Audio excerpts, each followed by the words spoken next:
And he can't go around, you know, America getting these awards nobody's ever heard of, and think he's satisfied with that, because when he was here, he was the prince of the realm. He was somebody. He was someone so important. I remember the last job I did with Harry. It was wonderful, and those memories I have of him, you know, really. And I mean, it wasn't all great. Hi, all. Kinsey Schofield here with Arthur Edwards, a walking archive of royal history. Also, a Lifetime Achievement Award receiver. Arthur, I feel like I'm in the presence of greatness. Well, listen, I was shocked when they asked me. They told me that I was going to get that, and it was a really great evening, and I was able to sort of meet loads and loads of people I worked with over the years, which I was able to say in my speech, you know, that it was just, I must have been doing something right, because from the first editor to the present editor, they've let me be the royal photographer, cover the event. So as I said, I must be doing something right. And, yeah. And of course, and I'm still doing it. And it was a really nice evening. The people, it was just, you know, there was a lot of awards. The Sun won best page one, the best scoop of the year, and then I got that award. So it was a pretty good evening all round. You made me laugh so much on an episode of Loose Women, because they were talking about how you can take a photograph and you know the meaning, but that might be used later for something that's totally unrelated, like Catherine homesick or something like that. And it's a picture of her.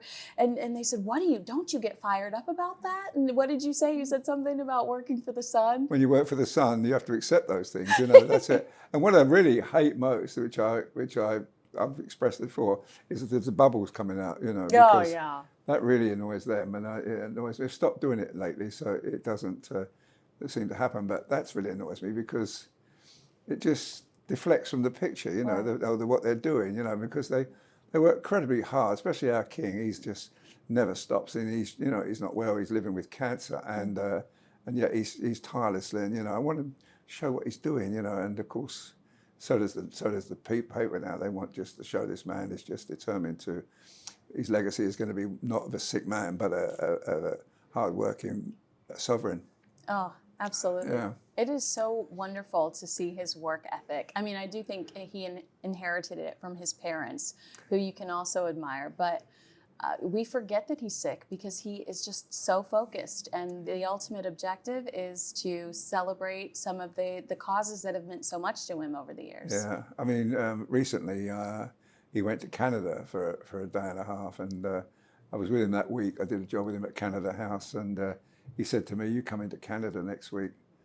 I said, "No, sir." I said, "That last day is a killer." I said, "You know, you start work in the morning, you don't get home to your own home 3 o'clock in the following morning." I said, "That's too much." He said, He said, "Don't it be long before I'll be doing the same, Arthur." Aww. So, you know,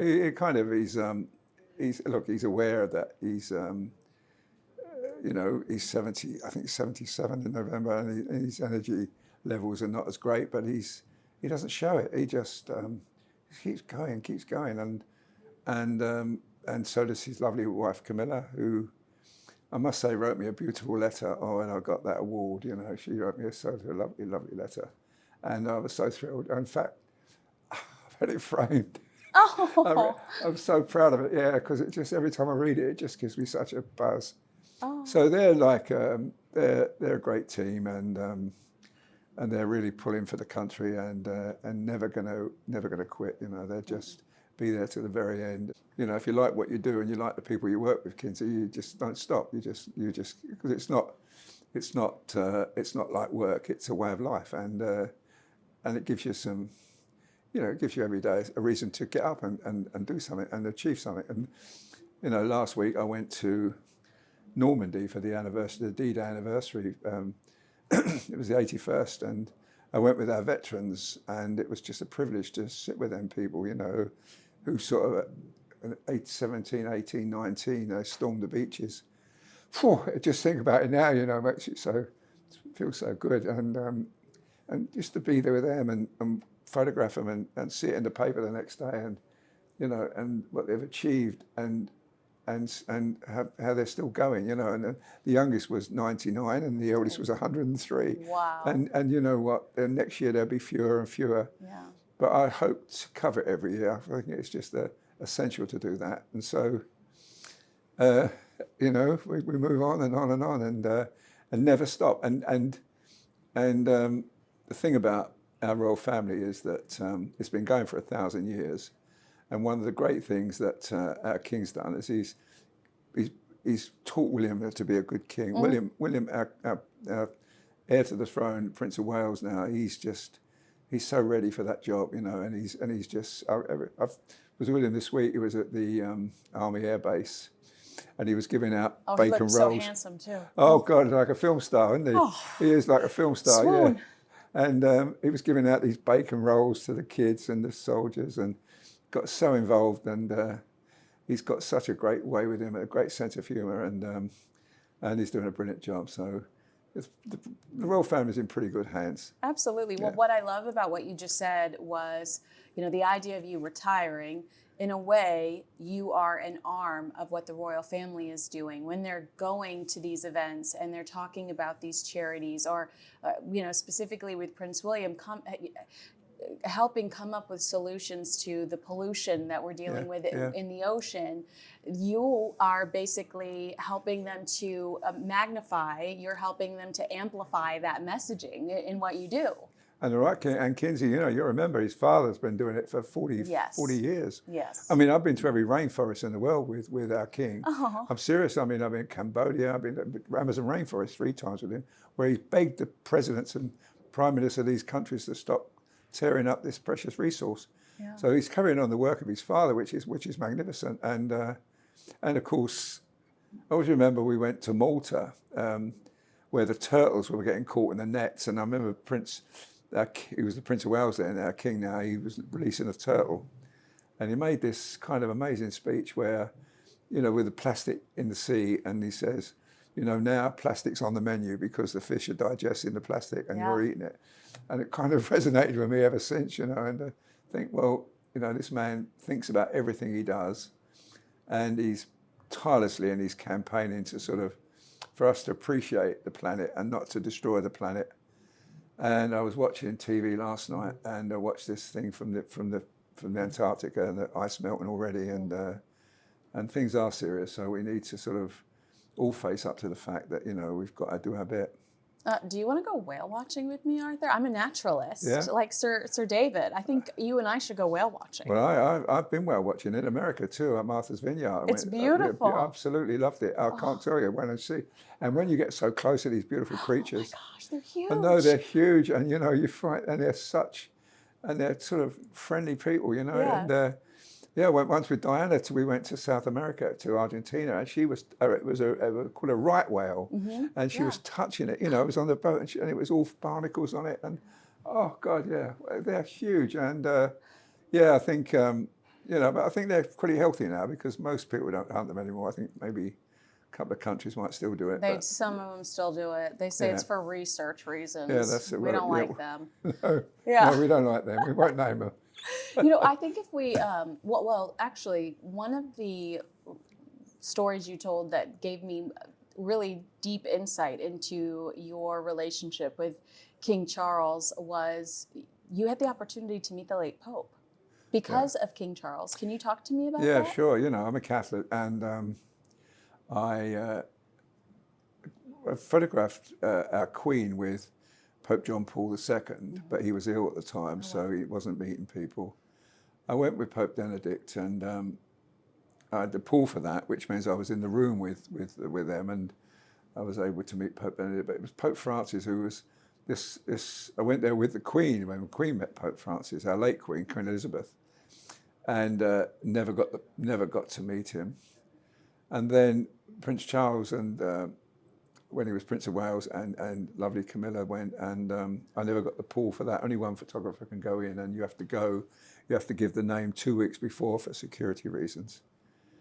And I was sitting outside thinking, wait, I don't know what to do, and his press secretary came out and said, put your camera, come down and follow me. I walked in, and Prince Charles held his arm out, and he said, Holy Father, this is a very important man. He said, Arthur Edwards, he said, he's been working with me for over 40 years, and he's a Catholic. And the Pope beamed. I was in shock, and he gave me this lovely medal, and he told me to pray for him, and it was a huge moment. And in fact, I went back to Rome with the king to Italy recently, and he was quite ill then. One of the reasons we were going was originally to go to the Vatican, but the Holy Father was ill, and the Prince and Camilla, the King and Queen Camilla, had a private visit with him, which was nice because he died a few days later. So, yeah, such a sad event, but a great man, and it was a great moment for me. And I can't tell you, I came out and got into the coach in a daze, and by which time, the reporter in the room had filed it all. I got in, the phone rang, and it was the picture editor, and he said, "Just tell me there's a picture of this." Just tell me there's a picture of this. I said, "I think there is, yeah." There is, absolutely. Yeah, it's so sweet. So. And the king is such a spiritual person. Sometimes when I look at the chaos going on in California with Harry and Meghan, I think this might be too deep for some people out there, but I feel like if Harry and Meghan were as spiritual or were as connected to something bigger than themselves, they might stay on a more even track. I think one of the things that has kept King Charles so down to earth, so full of empathy and compassion, is that he explores his spirituality and explores so many faiths. Well, he does. In fact, I've been to all sorts of churches with him and mosques. And he gets completely involved. But yes, he does. He's at church every Sunday. I mean, we don't often see him, but he does go. The late Queen was every Sunday. She never missed church. And I think, look, it's a thing. You've either got the faith or not, Kinsey. You know what it's like. And if you practice a religion, but if you do love Jesus. If you have the faith, if you have faith and you believe in a better life than this, then you're fine. Some people don't, and it's a struggle for them. But as you say, Harry and Meghan, that's all they seem. Well, certainly Meghan seems to be chasing the dollar. Which, and in many ways, that's what life's about. But I think somehow there's more to life than that. There's more to life than making money. And in many ways, I love Harry. I mean, I can't badmouth him much because I had some wonderful times with him. I sort of, when he went out to Lesotho, when he was working tirelessly for those kids, those young kids, many of them orphans from their parents losing through HIV, and then these young herd boys in the mountains where he built a school for them. I remember being at the school with him, and I said, "Is this important to you, Harry?" He said, "This is the most important thing I've done in my life." Wow. And he cared about it, and going to a sort of children's hospital in Barbados where he comforted the kids and, playing rugby on the Copacabana beach with the street kids. And so he was like a wonderful, wonderful member of the royal family. And I remember those days, and I was pretty sad when he did what he did with the book and then Oprah Winfrey. And although I think that was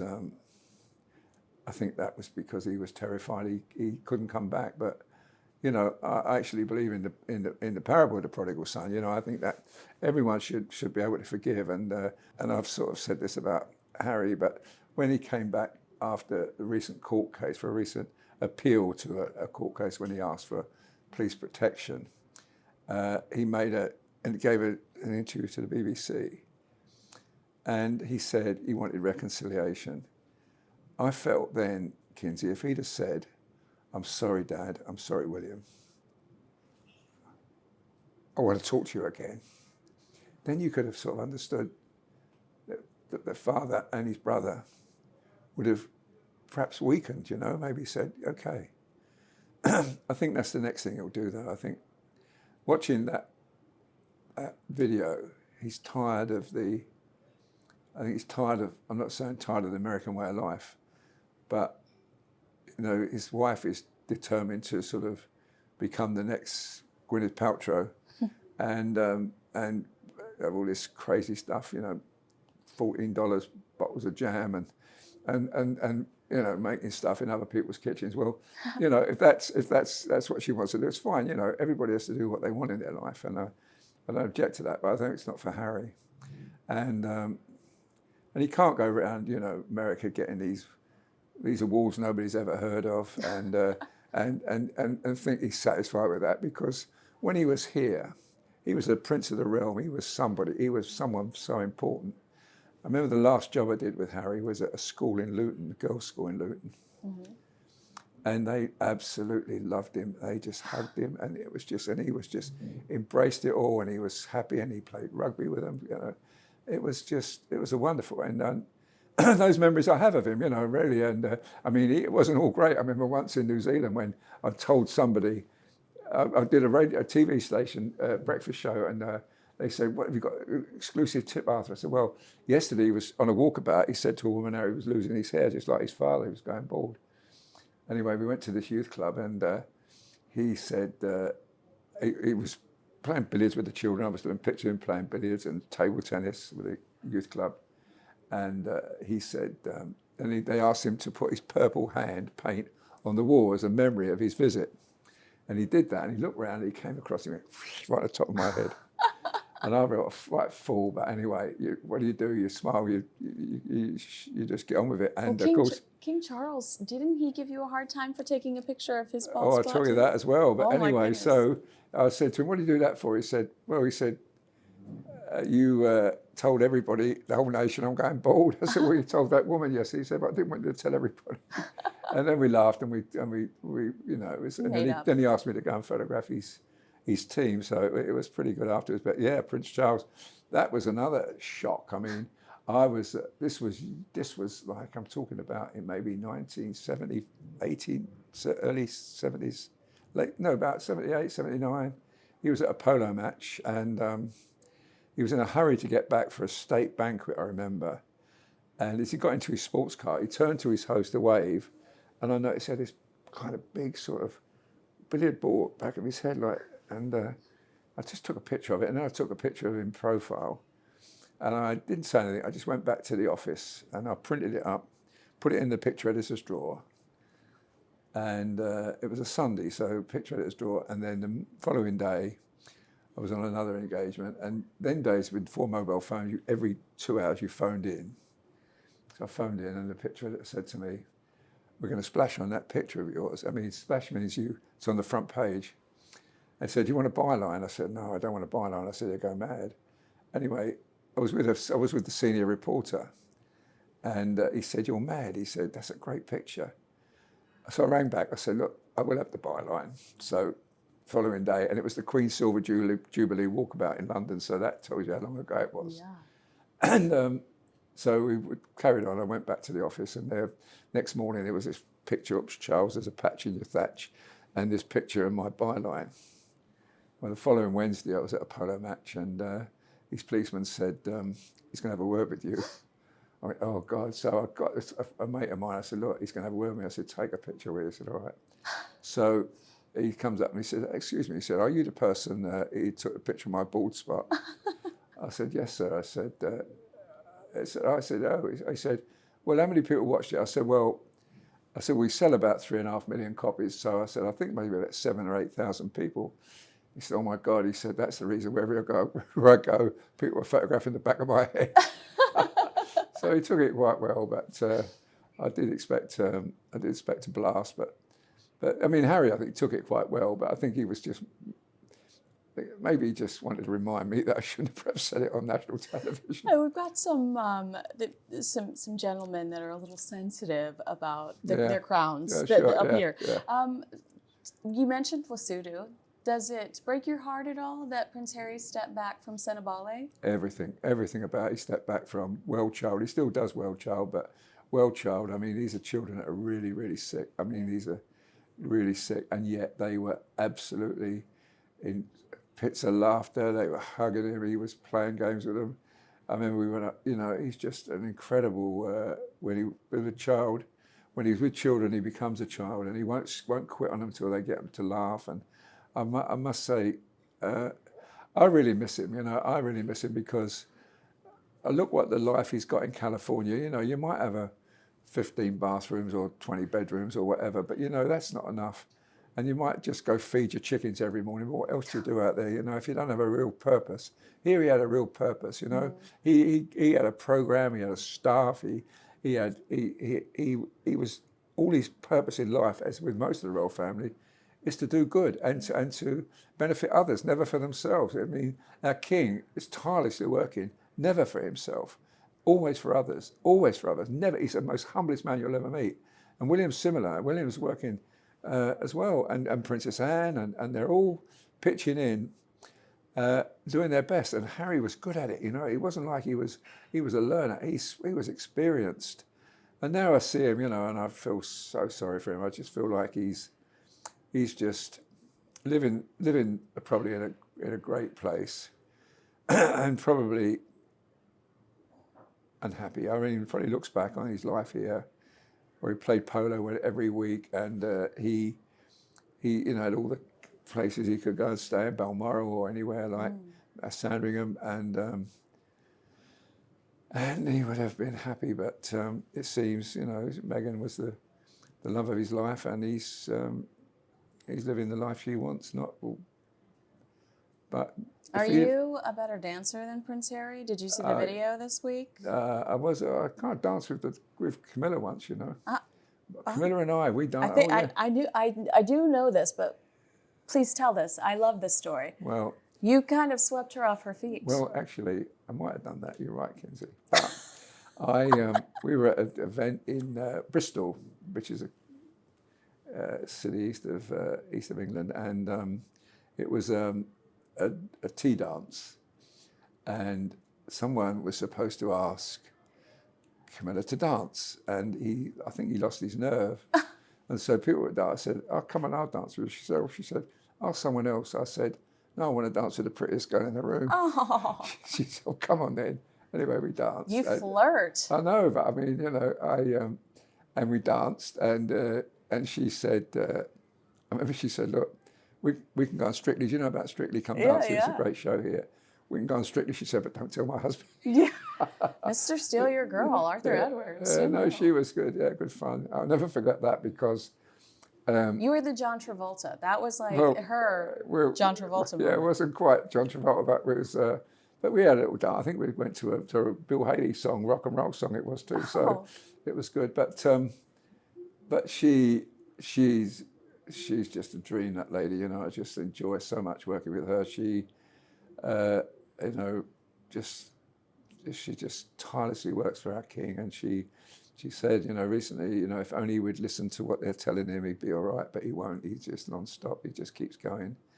But we are lucky that we've got this couple as our king and queen now. They are just giving it everything, and pretty in good order. You know, the country's pretty under the weather at the moment. You know, we're going through some pretty hard times, and but you know what? Our royal family's in pretty good shape, Kinsey, thank God, and we're doing all right. It is. It's a comfort, that stability. It is a comfort. Yeah. I mean, it is really, and of course, you know, he's determined. Our king's determined to his legacy is going to be of getting things done, and he's supporting Canada. He went over there to give their support to the Prime Minister, and things like that. And we're hosting the President of the United States, I think in September. Yeah. And he's coming back, so that'll be an event to cover. Do you think that the President will let me ride on Air Force One so that I can also partake in the festivities? Well, I think you've got to ask, Kinsey. You know, if you don't ask, you don't get. I mean, it might make a great set of pictures. You on there with him interviewing him, wouldn't it? Eh? But he's certainly he's larger than life, and it's true. And I'm sure that event when he comes here will be interesting anyway. A memorable visit for sure. A memorable visit, yeah. I remember when the helicopter landed on the Buckingham Palace lawn when he was here last, and apparently when it went off there was huge dents in the lawn. Yeah. So, but no, the king will be charming, and the royal family will support, and it will be a great event. So let's hope let's hope it happens. Yeah, absolutely. Yeah. Have you ever been asked to delete or get rid of a photo that you've taken? Never been asked to, but I have done it. The saint of a man. Well, no, and at once, I mean, there's two occasions when we were in India and we went to a Sikh temple. I think it's got a name for it, and I can't remember what they're called, but he went in and the Indian policeman summoned me in, and I took pictures of them there praying and wearing all the kit, him and Camilla. And he asked me not to use the picture, and I didn't. And I never told anybody about that. Another time I was with the Duchess of York, and she fell over. She went to sit in a chair. The chair wasn't there. She fell back, and her dress went up in the air. I didn't take the picture, but I just helped her up. And another time was when, this is the time, I didn't tell anybody about this story for 20 years, but when I went to Australia with Diana in the 1983 in Alice Springs, and because of the rain, where they were staying there was a flood in the river, and they had to stay in a motel. And I walked along to this motel with a long lens, and I saw Diana getting out the swimming pool, dripping wet, and I photographed it all. And I thought, God, this is incredible. And then I looked, I had no film in the camera. No! And I've never It told could have been a 12-month calendar. I never told anybody about that for 20 years. I just went, oh my God, I lived with that all these years. But but you know, I mean, the times have changed now. I remember those early years, it was very aggressive. I mean, very aggressive. You went out to get pictures, and you didn't think about offending anybody. You know, all you wanted to please was the editor. Yeah. But slowly things have changed, and I'll tell you when they changed. In about 30 years ago, maybe 25, 30 years ago, there was a government minister who attacked Prince Charles. Not attacked him, but in the paper, made a really nasty comment about him. And the editor said, look, he can't defend himself. I want you to write a piece about. And I wrote this page 10 op-ed, they call it in America, don't they? This op-ed piece, but my views on Prince Charles, and I really just sort of thought about what I'd been doing. And I remember, you know, the rainforest and the fact that he forgave me for some of the things I did, you know, and I wrote a really nice piece. And since then, everything changed. He changed towards me, I changed the world, and the paper changed their views as well. The paper suddenly became positive about the royal family, not negative, and that was the change. And it's been, you know, it's been a long while, but it's been incredibly, it's been a great journey. And you know, when we both started, he was just come out of the Navy. I think he was 28, and now he's an old man, and I'm an old man. Uh-huh. But you know what? We're still probably doing our best every day. You are, Yeah. and you're both good looking. Well, I don't know about that means. I think you might have put your rose-colored glasses on there. That one. No, well, it's been such a pleasure to catch Yeah. up with you again, and Yeah. congratulations on all your hard work. I love that you still get up every day and that you still pursue what brings you joy and what brings you happiness, Yeah, and that's how, being this great arm to the royals. So Yeah. The thing is, as I said earlier, Kinsey, if you like what you do and you like the people you work with, why do you want to stop? yeah, absolutely. Well, I like you, so Yeah. I'm not going to stop, even though they're telling me to wrap. So agree with us, disagree with us. Let us know in the comments below. Make sure you like, subscribe, and share this video with a friend. And follow Arthur Edwards everywhere because he's adorable and I love him. Thank you.